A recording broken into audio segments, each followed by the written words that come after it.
Lusniakisher polorovin kunchunem, Lusniakisher polorovin kunchunem, ist das noch regal zu mette, dum kunchunem, ist das noch regal zu mette, dum kunchunem.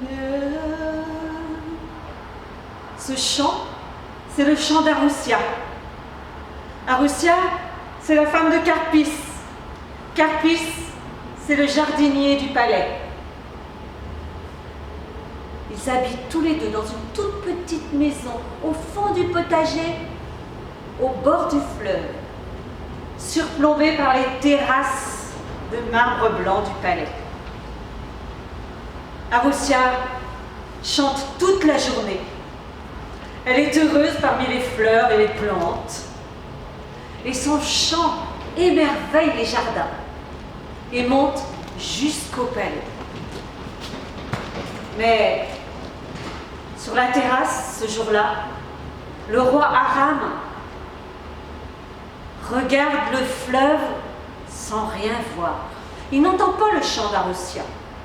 Il ne voit pas le soleil qui miroite sur l'eau, ni les voiles qui remontent l'onde. Non. Il a les yeux pleins de larmes. La reine Alvar, sa femme, s'étiole. Elle n'a plus le goût de rien, ni le goût de vivre, ni le goût de la nourriture. Il a tout essayé.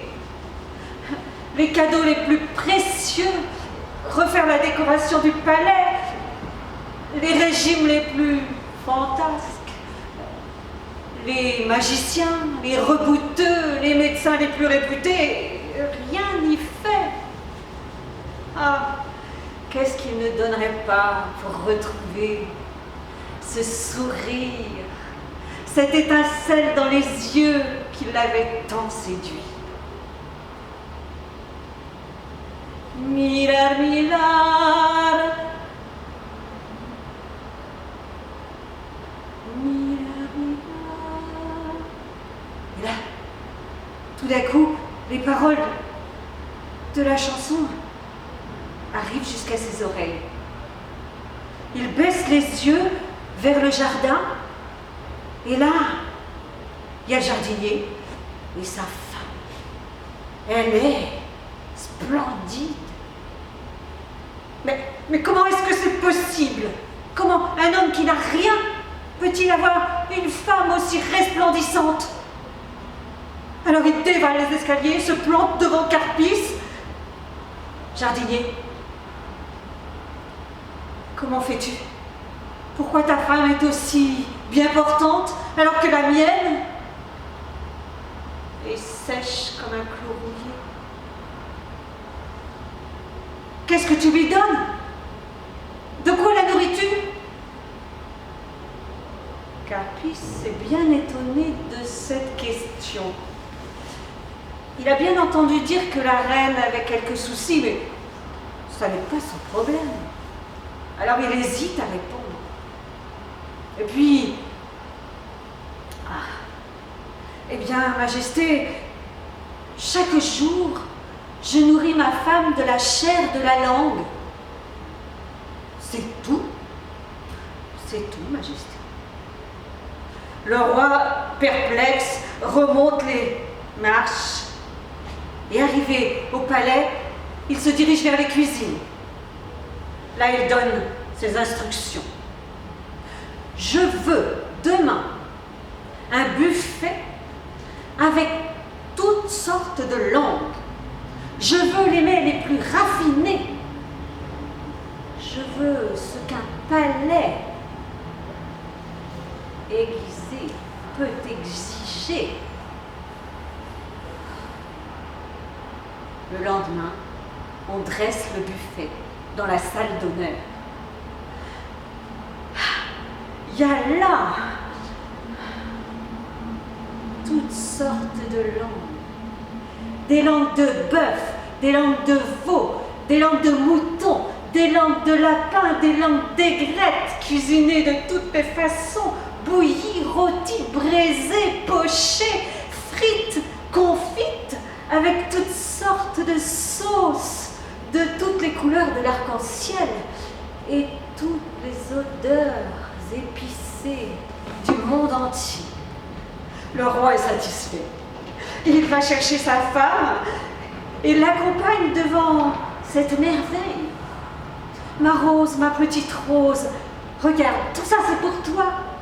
Choisis ce qui te ferait plaisir.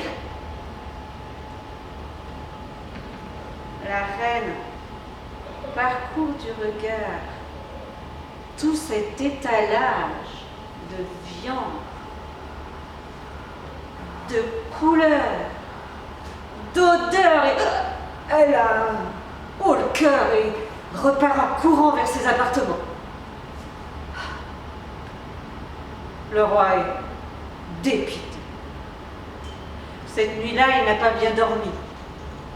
Debout sur la terrasse, sous les étoiles et sous la lune, il a réfléchi.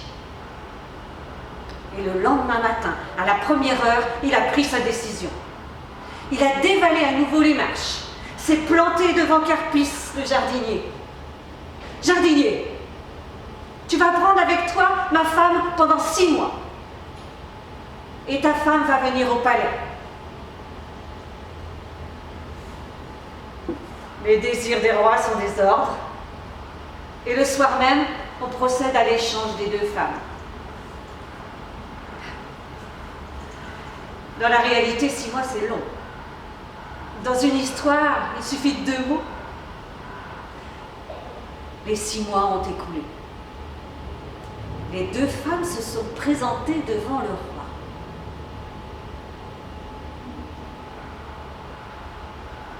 Abasourdi, il ne savait plus quoi dire. La reine Alvar avait repris ses formes généreuses, sa chevelure brillante, son sourire radieux, son étincelle dans les yeux. Alors qu'Arussia s'était éteinte. Plus de lumière dans les yeux, plus de sourire. La vie semblait s'écrouler d'elle-même. La colère a commencé à monter et il a sommé les 2 femmes de s'expliquer. Arussia a pris la parole en premier. « Majesté, Majesté, il faut que je vous dise. Chaque jour, Carpis, mon mari, quand il rentre du travail, qu'il ait à manger ou non, il me raconte sa journée. Il me raconte les graines qui germent, les fleurs qui s'épanouissent, les arbres qui respirent, les fruits gorgés de sucre. Il me raconte la lune, les étoiles, et quand il a fini, il fait de la musique.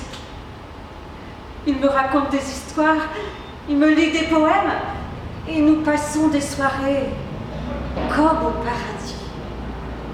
Et la reine Alvar renchérit, oh, lumière de mes jours, oh mon roi, si tu savais cet homme, il a toujours le mot juste, le mot vrai, la parole qui fait du bien, la parole qui arrive jusqu'à votre âme, qui vous nourrit de la chair de la langue.